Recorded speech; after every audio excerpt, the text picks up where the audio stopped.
Les podcasts de Nouvelle Acropole France. Mégabassine vers une guerre de l'eau. Hans Loweil, permaculteur. Exergue. Ces mégabassines sont un symbole ou un révélateur d'un modèle agricole industriel qui accapare une ressource dont tout le monde a besoin, d'après Jacques, éleveur du Maine-et-Loire. Chapeau. Selon les hydrologues, le déficit hydrique de la France est d'environ 14% depuis les années 90. De plus, cet hiver 2022-2023 montre des signes alarmants d'une sécheresse inédite. Dans ce contexte, la construction de superbassines pour remédier au manque d'eau a suscité des levées de boucliers. Texte. En ce mois de mars 2023, mois généralement pluvieux, succédant à un hiver exceptionnellement sec, notre pays se trouve confronté à une situation jamais vue. Devoir approvisionner en eau certains villages par camion, alors que l'an dernier encore, on était surpris de devoir le faire en fin d'été. Et les prévisions pour l'été 2023 sont alarmantes. Déjà, en Espagne, en ce début de printemps, on voit se développer des incendies gigantesques, non maîtrisables, qui nous rappellent les catastrophes en Australie ou en Californie de l'été passé. L'enjeu de l'accès à l'eau. Mais la grave question de la disponibilité en eau semble moins liée au changement climatique qu'au mode d'agriculture intensif moderne. En effet, jusqu'à présent et contrairement aux apparences, ce n'est pas le changement climatique qui a joué le rôle principal, mais bien les pratiques agricoles industrielles et extensives. Dans ce contexte, le projet de construction des fameuses grandes bassines est explosif, perçu comme un mouvement d'appropriation privée de l'eau souterraine au service d'un modèle agricole non durable. Il amène l'éclosion de nouvelles jacqueries modernes. Ces dernières ne sont plus le fait des paysans, mais de citoyens alarmés par une mainmise par des particuliers d'un bien collectif. Car beaucoup d'opposants considèrent comme immorale l'appropriation privée d'un bien naturel collectif à des fins économiques et au service d'un modèle agricole funeste. Que sont les mégabassines ?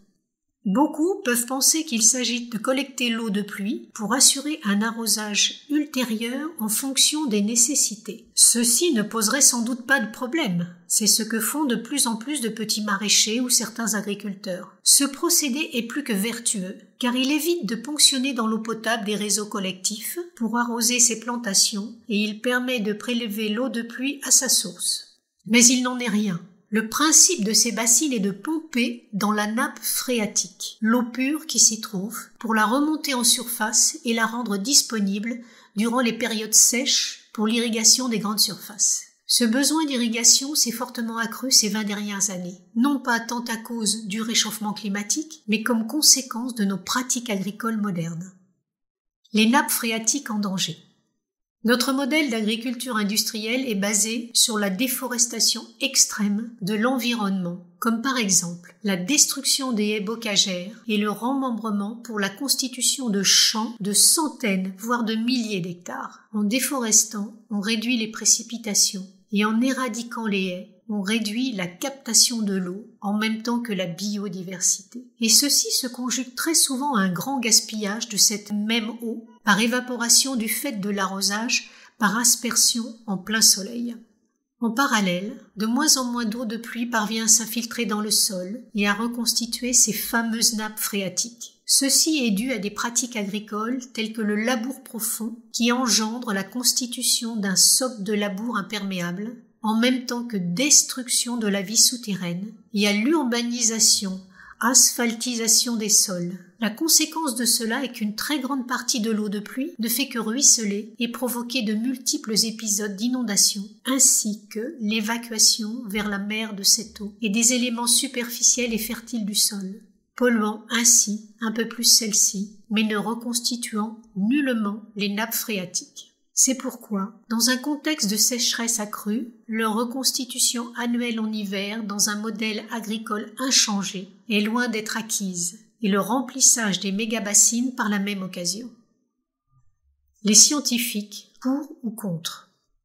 Notre actualité est de plus en plus faite de rumeurs qui se veulent informations, voire de fake news, qui travestissent intentionnellement la vérité. en l'occurrence les rapports du GIEC, groupe d'experts intergouvernemental sur l'évolution du climat, et du BRGM, Bureau de recherche géologique et minière, ont fait l'objet de multiples interprétations, voire de détournements de sens, alors qu'ils étaient très prudents et circonstanciés sur leurs conclusions.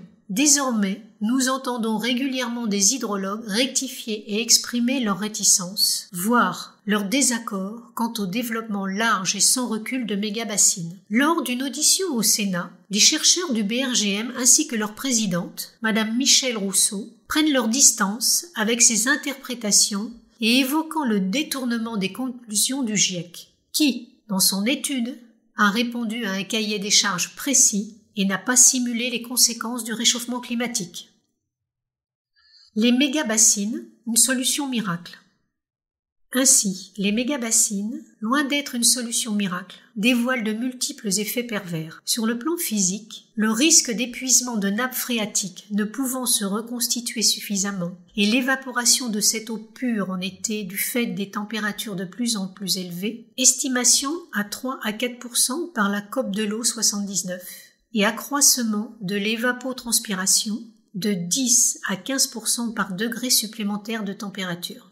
Économiquement, par la probabilité de ne pouvoir remplir ces bassines que certaines années pour préserver la nappe, humainement, du fait de la privatisation de l'accès à ces réserves d'eau et à leur accaparement au détriment des petits agriculteurs et sentiment d'injustice pour les autres citoyens. Psychologiquement, par le fait de créer les conditions pour repousser la prise de mesures responsables appropriées pour une agriculture durable, comme l'évoquait en septembre 2021 l'Office français de la biodiversité du ministère de la Transition écologique.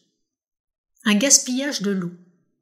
L'orientation funeste de notre agriculture intensive moderne a déjà produit, dans de nombreux endroits, un déficit de reconstitution des nappes phréatiques. C'est pourquoi le projet des superbassines apparaît, pour beaucoup, comme une course en avant pour maintenir ce modèle non optimable et non durable, en puisant dans des ressources naturelles déjà affaiblies. L'enjeu premier est de rééquilibrer la relation entre besoins et ressources par une gestion rationnelle de l'eau. La plupart des territoires concernés par ces bassines n'ont pas une culture suffisante de l'utilisation rationnelle de la ressource, déclare un hydrobiologiste. On traite le symptôme et pas la cause. Mais un écologue chercheur au CNRS, Christian Amblard, souligne que les mégabassines ne sont pas la seule ni la première réponse à mettre en œuvre face aux défis climatiques.